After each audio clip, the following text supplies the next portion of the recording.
Well, I have a little time before my kids' soccer game starts, so on a beautiful day like this, I figure I'd do a rare face-to-face video. And yeah, there'll be plenty of ambient sounds of kids and parents yelling. You know, if you look at my YouTube stats, I really should quit YouTube altogether because it's not even worth it. I mean, I get what, an average of 20 or 30 views per video? I shouldn't bother. But then again, I thought, well, if I were to invite all my friends over to my house, I bet I wouldn't get 20 or 30 to show up. I bet I don't have anywhere close to 20 or 30.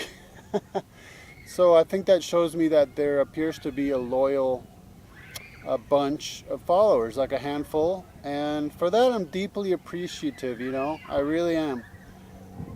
So thank you for that. And seek the path of most resistance because we're living in an epic epoch. So this is the Epic Epoch update. We'll be reviewing the 4 articles I published this past week.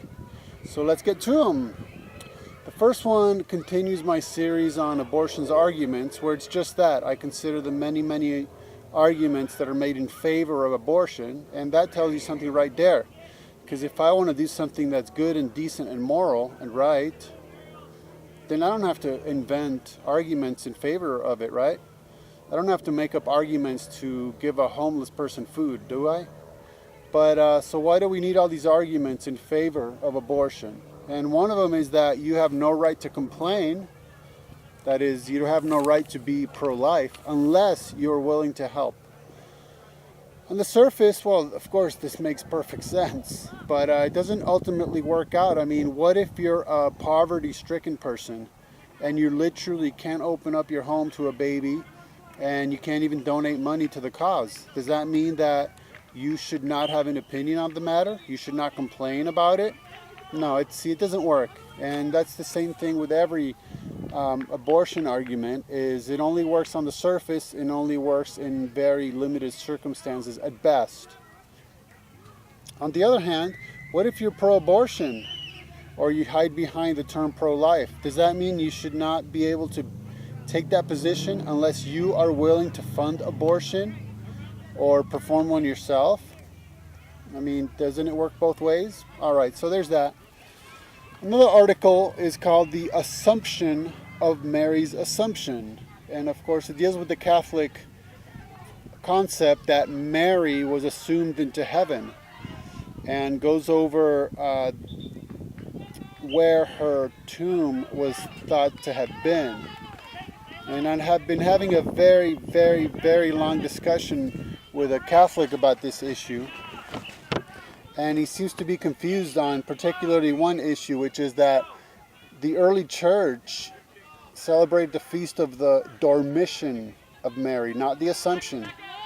The Dormition was because everybody knew that Mary died. But about a half a millennia later, the church, quote unquote, decided that, well, she didn't just die, she died and then she was assumed into heaven. So this is part of that topic. Another one is called Bethel, the house of God, quote unquote, the original sin, and in parentheses, the serpent seed. And so that is the title of a web page by Bethel, the house of God. That's what they're called. And their web page, or their article or essay, is called The Original Sin, parentheses, the serpent seed. And this continues on my research in the serpent seed of Satan theory that holds that Cain is the literal son of God. Opposite. The literal son of Satan, because they claim that Mary had sex with Satan in the Garden of Eden. And so I've been examining that position and the various texts and arguments they use that ultimately fail, and you'll see why. And lastly, it's a Gnostic movie review of Ethan Hawke's movie Predestination. Now, this is based on a Robert Heinlein novel titled All You Zombies, and it dates from the early 70s. Now, it's called Predestination, so you might think it's something to do with Christianity, but it most certainly does not. And it's interesting when you note the difference between movie trailers and movie contents, okay?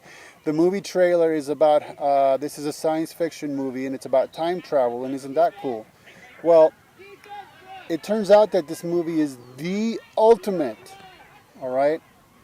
This story is the absolute ultimate in Gnostic concepts of the ultimate being, the perfect human, and God being androgynous or a hermaphrodite, or an androgynous hermaphrodite.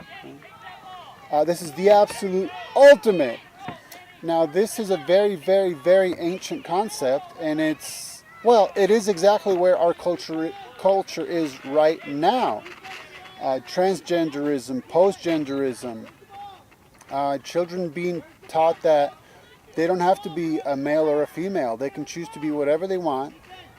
They can be polyamorous, meaning uncommitted sex, unmarried sex with as many temporary sexual partners du jour that they want, with any gender that they want. It's all up in the air now. We are there right now, period. It's over with. It's done.